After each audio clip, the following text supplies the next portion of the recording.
Хотите приготовить сами такой чудесный ржаной хлеб? Очень хороший рецепт. Работы меньше, чем на 10 минут. И даже руки вам не придется пачкать. Готовьте. Ржаной хлеб мы будем делать из нашей домашней закваски. Вот она перед вами. Подробный рецепт приготовления ржаной закваски. Очень-очень хороший рецепт и очень простой в приготовлении. Вы можете найти на нашем канале. Ссылка будет под этим видео в описании. Обязательно приготовьте ржаную закваску. Ее можно хранить месяцами, даже годами в холодильнике и готовить из нее вкуснейшие, здоровые выпечки. Достали вот эту закваску из холодильника. Посмотрите, как она теперь выглядит. Для того, чтобы оживить нашу закваску, нам понадобится 50 грамм ржаной муки и 50 миллилитров обычной воды. Муку и воду добавляем в эту банку и хорошенько перемешаем.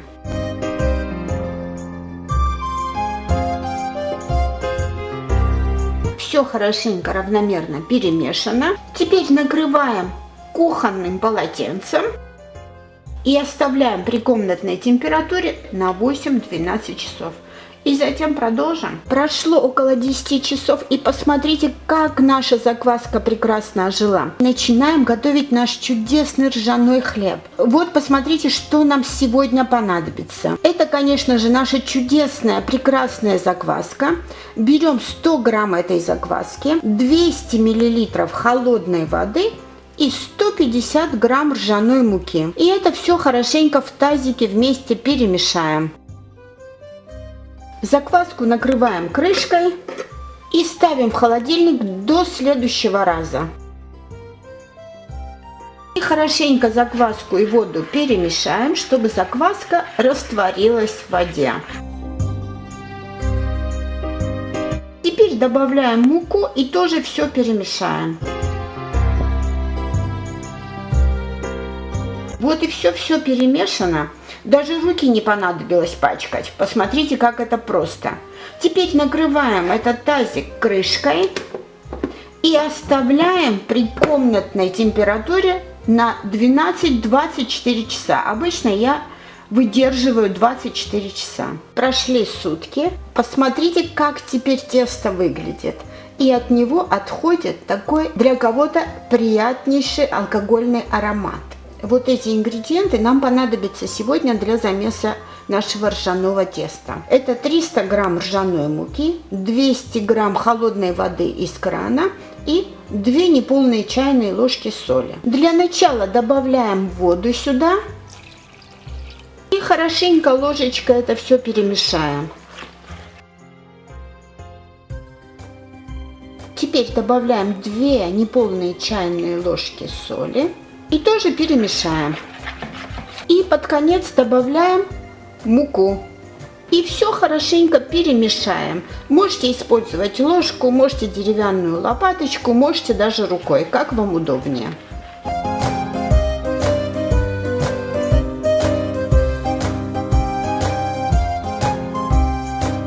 Вот и все. Посмотрите, как это просто делается. И всего лишь пару минут я потратила на это. Берем немножечко муки и сверху вот так вот обсыпем. И придавим рукой. Теперь накрываем это тесто и оставляем примерно на 1 час, чтобы тесто немножечко отдохнуло. И затем продолжим. Вы видите, что работы здесь буквально на пару минут. Просто нужно время, чтобы ждать. Пока вы ждете, вы занимаетесь своими делами. Прошел час с небольшим, наше тесто отдохнуло. Посмотрите, оно не очень-то и изменилось. И теперь приступаем к окончательному этапу формировки нашего теста. Но это только называется формировка. На самом деле это очень и очень просто. Для этого нам нужно найти какую-нибудь вот такую глубокую посуду, в которой наше тесто будет растаиваться. Отдыхать еще дополнительно после формировки. Мне вот эта вот посуда больше подойдет, так как она больше по размеру. И затем можно взять обычное кухонное полотенце правильного размера и вот так вот застелить. Я же застелю вот такой специальной тряпочкой. Много раз я ею пользовалась. Ею удобно закрепить края, чтобы она не очень-то и двигалась. И затем сюда я перенесу тесто. И теперь нам нужно обильно обсыпать вот эту ткань мукой. Обсыпем также поверхность нашего теста мукой. И осталось всего лишь перенести это тесто в подготовленную корзину.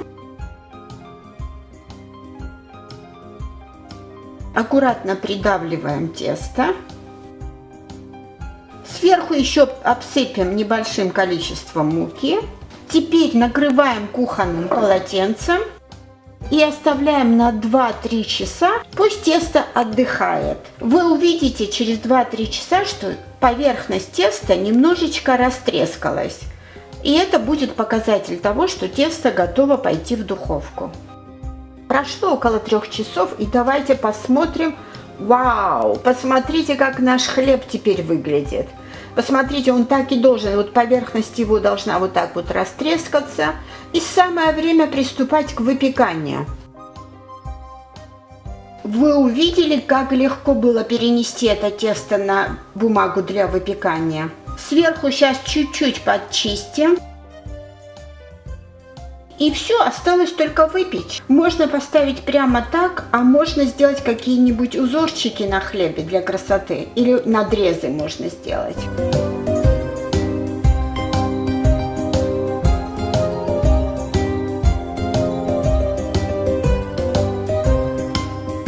Разукрасила поверхность хлеба как смогла. Какие-то елочки тут пририсовала вроде бы.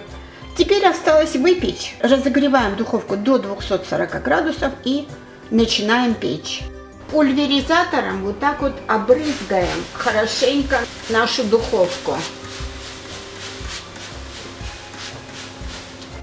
Посмотрите, какой чудесный, красивый, вкусный ржаной хлеб у нас получился. Посмотрите, как он аппетитно выглядит. Посмотрите с этой стороны.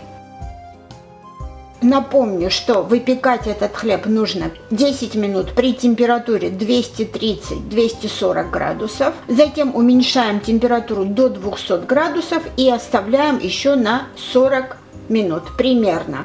Всегда смотрим по своей духовке. И вот такой замечательный хлеб у вас получится. Теперь обязательно этот хлеб нужно оставить до полного остывания. Если вы порежете этот хлеб в теплом виде, то внутри хлеб будет влажноватый. Поэтому дайте ему полностью подсохнуть. На следующий день он будет и еще вкуснее, еще ароматнее. Так что ждите, пожалуйста, минимум 6-8 часов, а еще лучше 12 часов.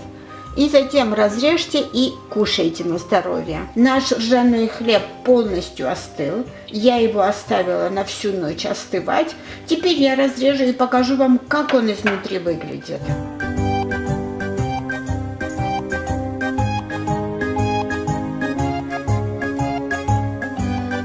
Посмотрите, какой чудесный ржаной хлеб у нас получился. Посмотрите. А на вкус это просто объедение. Обязательно приготовьте. Очень вам рекомендую этот рецепт. Я уверена, что этот хлеб станет вашим самым любимым. И, кстати, этот хлеб очень полезен для здоровья. Так что кушайте и будьте здоровы. Спасибо вам за просмотры. Подписывайтесь на наш канал и делитесь нашими рецептами со своими друзьями.